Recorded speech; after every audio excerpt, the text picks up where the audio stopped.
दोस्तों, आप देख रहे हैं MZ health YouTube channel. Health से जुड़ी जानकारी पाने के लिए हमारे चैनल को सब्सक्राइब करें और बेल आइकन दबा दें, जिससे आपको आने वाली वीडियो की नोटिफिकेशन मिलती रहे। दोस्तों, जब भी छोटे बच्चों को नज़ला, खांसी, सर्दी जुकाम हो जाए तो आप उन बच्चों को आस्ताकाइन DX सिरप और एमॉक्सी बेस्ट सिरप दे सकते हैं। इसमें जो आस्ताकाइन DX सिरप है, यह ड्राई कफ यानी सूखी खांसी, नज़ला जुकाम की बेस्ट सिरप है। इसमें जो कंपोजिशन है, dextromethorphan hydrochloride 15 mg, chlorpheniramine 2 mg, phenylephrine hydrochloride 5 mg है। यह मैनकाइंड कंपनी द्वारा बनाई गई है।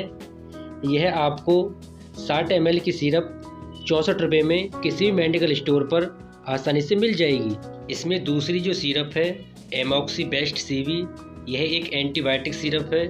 इसका यूज़ URTI इन्फेक्शन यानी अपार रेस्पिरेटरी ट्रैक्ट इन्फेक्शन में, बैक्टीरियल इन्फेक्शन में, ईयर इन्फेक्शन में, UTI इन्फेक्शन में, लंग्स इन्फेक्शन आदि में इसका यूज़ किया जाता है।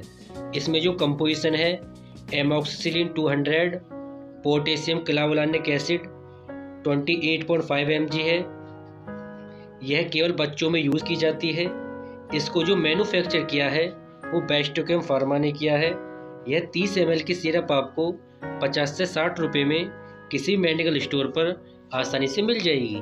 तो दोस्तों, अगर आपके बच्चे को नज़ला, खांसी, सर्दी जुकाम हुआ है तो आप इन दोनों सिरप को अपने बच्चों को पिलाएं। इसको पिलाने से 3 से 4 दिन में बच्चे की नज़ला, खांसी, सर्दी जुकाम ठीक हो जाएगा। बात करें इनकी डोज की तो डोज बच्चे के वेट और एज पर निर्भर करती है, बट 2 से 3 साल के बच्चों को आस्ताकाइन DX सिरप 2.5 ml 3 टाइम और एमॉक्सी बेस्ट CV सिरप 2.5 ml सुबह शाम दे सकते हैं। और अगर बच्चा 4 से 5 साल का है तो आस्ताकाइन DX सिरप 5-5 ml 3 टाइम और एमॉक्सी बेस्ट CV सिरप 5-5 ml सुबह शाम दे सकते हैं। दोस्तों, वीडियो अच्छी लगी है तो वीडियो को लाइक, शेयर और ऐसी ही हेल्थ से जुड़ी जानकारी पाने के लिए हमारे चैनल को सब्सक्राइब करें।